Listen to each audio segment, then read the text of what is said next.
What's going on? What's going on? What's going on, everyone? We are here. Welcome to Candle on Knowledge Redux. My name is Jarvis Smith. Candle on Knowledge is about the life and lessons of my deceased parents and the lessons that they taught me along the way and how I'm still using them to navigate my life and pass on to future generations. If you like this, I appreciate it so much. If you like, comment, subscribe, share with just somebody at least that finds this interesting. That's pretty much it. Nothing more than that. Man, here we are with another week of this video diary, podcast, audio journal. I don't know. It's just a whole entire experience, man, right here. And it's just been a dope vibe. I'm telling you, I say that every single time because it means a lot to me. Something different doing this. I'm just having a good time. Of course, I'm staying cozy as usual, even during the warm weather out here in California. Hopefully, you all are doing the same thing whenever you're watching this in the present, in the future. Maybe you can travel back in the past somehow. I don't know if you figure that out, let me know. But all seriousness right now, today I want to talk about, man, friendship. And this is something I touched on in the Rebirth Era Candle Knowledge in the audio series when I talked about the story of us and my close friends, my inner circle. These are people like Q, Sane, Vani, Felipe, and my good friends out here, Marcus and Ria. These are people who have deep rooted relationships with that stretch over 25 somebody years, knowing some of these folks that I mentioned. And it's really special to have these type of connections and these relationships with these people. But then I really started to think about it, almost like kind of like a follow up to that episode, but also now here as a like a part two, just a different perspective. I want to talk about this thing of quantity versus quality, in a sense of when it comes to friendships and connections and just how that works out. And just maybe and just in general relationships. And when I say relationships, I'm not just referring to intimacy. That can be partnerships in business. That can be, yeah, intimacy in relationships and romantic relationships. That can be obviously friendships as well and things like of that nature. And when you think about these different relationships and friendships that you have throughout your life, for me, I've always been on the side of quality over quantity. When I was younger, man, I used to think, man, having all the homies, having all a group of people, was just the thing to do. I'm a kid coming from the 90s, hanging out outside, riding your bikes around your neighborhood, etc. And that was super dope being a kid having those experiences. I'm so glad I got to have those experiences and be the neighborhood kid. I came from this area called the Trace out there in the southwest suburbs of Chicago called Palos Hills, but a little apartment complex area was called the Trace. And that's just kind of a nickname that was referred to our apartment complex because I don't look like a racetrack trace or whatever. I really don't know what the origins are. I'm being very honest with you. If someone does that came from that neighborhood, let me know. But for the kids in the 90s, that's what we referred to it as the trace. And that's what it was, hanging out with people, just kind of hanging out with a group of your friends in the neighborhood. But as I got older and started to develop my voice and just what my identity was and my style, I really started to think about the number of people that I was hanging around with. And it's like, is it really like, is your life more fulfilled just because you have a large quantity of people? Or is it the quality of conversations? And then you add the fact of social media now where we're at, and you got people who got like 50,000 friends or excuse me, followers or 4,000 followers. And they're just like the everyday person that you meet down the street or whatever, but they got all these different people. And even for me, I'm not some crazy social media person, but even having something in the hundreds is still like, I don't know, like this many people like that. Like when I really think about the quality of relationships that I had and people who are really close to me and really are people that I look to as far as close sources of inspiration, people that I really confide with and trust and engage with. That circle is very small. That team is very small. That group, a collective of friends, is very small. And I've always been like that when I started to get older. But when I was younger, I used to think that, man, you gotta have, like, I used to associate quantity with quality. I used to think that the more you have, the better off you'll be. And that's not necessarily the case. I've seen some people, struggle when they have these large quantity of people, because it's this thing that you learn where it's like, who is really there for you? Who really cares about you? Who are just the people who are latching on to whatever you may have? Maybe they're just hanging out with you because you have something that they don't have. And the moment you don't have that anymore, are they really going to be around? And then you find out the hard truth when you don't have that. Things can be like that too. Coming from the entertainment business, things are very fast and quick pace, and everything is relationship built, which is true. You got to network, but when you start getting these people who start calling themselves friends to you, like, I'm your friend, man, come on. you start really thinking about, are you really my friend? Are you just happy? Are you just my friend because I just work here at this organization? The moment you don't work at that organization no more, do you really still hear from them? Are they really still tapping in with you? Do they really still care when you go through something difficult or challenging?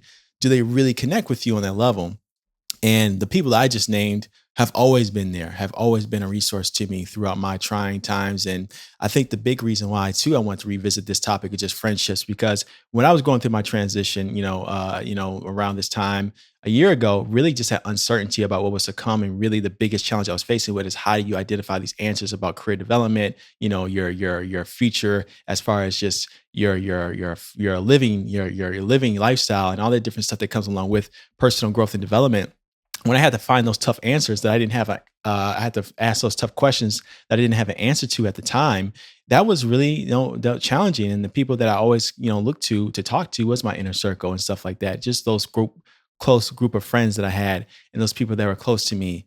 And though, I will also say, though my brother is my family, he is also my friend as well, very much so. I think sometimes a lot of people don't have that type of relationship with their, loved ones and their and their siblings like that, but I do with my brother, and it's very special. So that's something I hold on to. So having this type of collective of people to really confide in and talk to and really have those real conversations, those were the people that I really looked to and leaned on, or maybe just really trusted. And I think for me, when I was going through that transition period, I spent like a year or so for sure only talking to the people within my inner circle, and then everyone else who wasn't close to that inner circle. I just had to keep, to me, and I had to be very straight up. It's just like I just didn't see the value in those interactions. And not to say that every single person who's not part of my inner circle isn't the best person, but it's just like it just there's no questioning intention. And I think that's the biggest thing. And when I'm in that tough moment where I had to answer questions that I didn't have answers to at that time, I didn't want to be surrounded by or have to be around people that I had to question what their intentions were, where they were coming from with their outreach. Because some people's outreach isn't always a purist. Sometimes people just want to know what you're up to, just so they can say they know what you're up to, just so they can have something to gossip about with you. And these folks that I just mentioned have always been there. They're not trying to get the latest tea to say that, oh, I know what this person's doing X, Y, Z, or to talk about you or whatever. If they do talk about you, they're always putting respect on your name in the highest regard, no matter what's going on amongst you and them on a personal level. When they talk about you externally to people who are not part of the group, they're always putting respect to your name. That's something that I appreciate amongst the real ones in my life, the close ones in my life. And again, when I think about that quantity versus quality thing, that's where the quality comes in at. You couldn't get that from me, at least for me, I couldn't get that from quantity of folks. Like, no, you can't expect just a large group of people to kind of keep it consistent across the board. Everyone has their own intentions, motivations, and agendas. And sometimes that's serving just themselves. And, maybe in a business setting, okay, that works. But when it comes to more personal stuff like friendship and romantic, stuff like that or whatever, I think those type of relationships, you do want those people to have the intentions to be pure about how they maneuver and work with you and speak with you and keep you in their mind when they're reflecting about you and how they believe in you or what have you, that the energy that they're giving, the value that they bring. So that's why I say I focus on that quality over quantity, because that's where the real deep connection is. That's where the real deep values at. And that's just something I've seen amongst these amazing people that I've been blessed to have. And to me, I take these relationships serious. I take these connections serious. I don't think that, I'm a reflection of these people that I've been around in the sense of just what I've learned from all of them and how I've been able to adapt that in my own way to my own styling to become the man that I am today and the man that I will become in the future. And then the beautiful thing about it, the person I become, if I do decide to have my own future or something like that with children or something like that, I could pass that on to that. Or if I'm not having kids, at least with my nephew, the knowledge in the game I can pass on to my nephew and how that can be, inspiring to that. And then obviously a lot of my homies have children themselves. So just being a guardian or a friend of the family or uncle, as I am to quite a few folks amongst my friend group too, yeah, I can be that to them as well. Yes, we seriously are family, extended family that may not be directly connected through blood like my brother and I, but we are still there. They've seen my journeys, they've seen my ups and downs.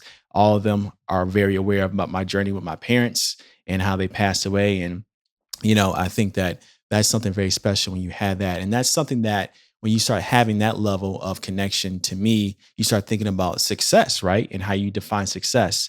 And is it success being a bunch of people celebrating, having a big party with, 500 guests at the party and everyone just singing your praises and giving you adulation? Or is it having that intimate, maybe get together, that dinner with those six or seven or maybe four or three people that are just really know your journey and you know their journey? And together you're sharing this special moment over that as y'all reflect on life, where you've been, where you're currently at, and where y'all want to go.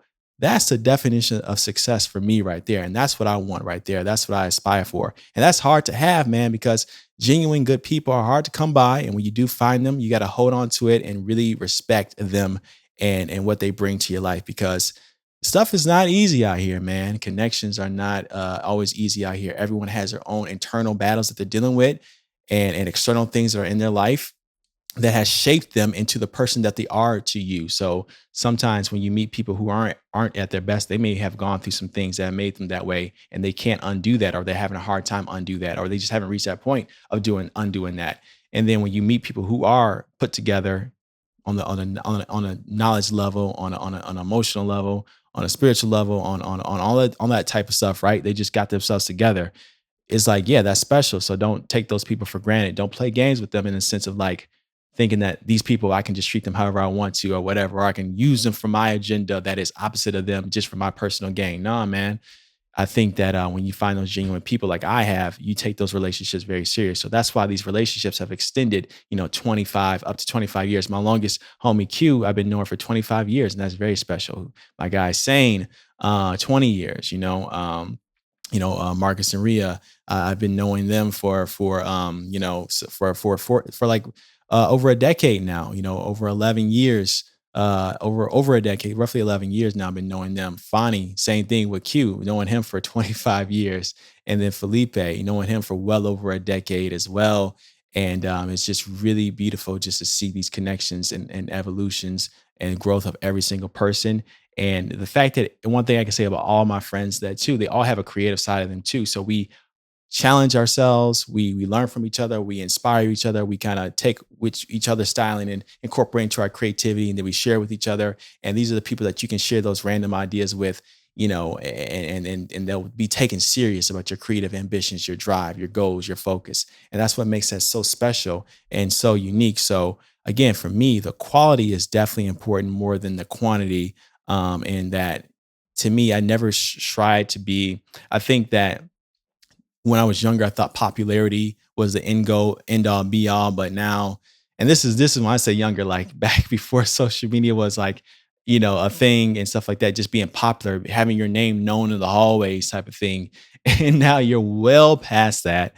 And man, no, it really is about those genuine connections along the way. And I think I'm so thankful to be able to hold on to that and have that in my life still. So that's just a journey that through these different experiences, I've learned who are the people are really there for me, and what those conversations are like and what that dialogue is like, and hold on to that dialogue and those conversations, because that's real, that's sincere, and that's very rare too.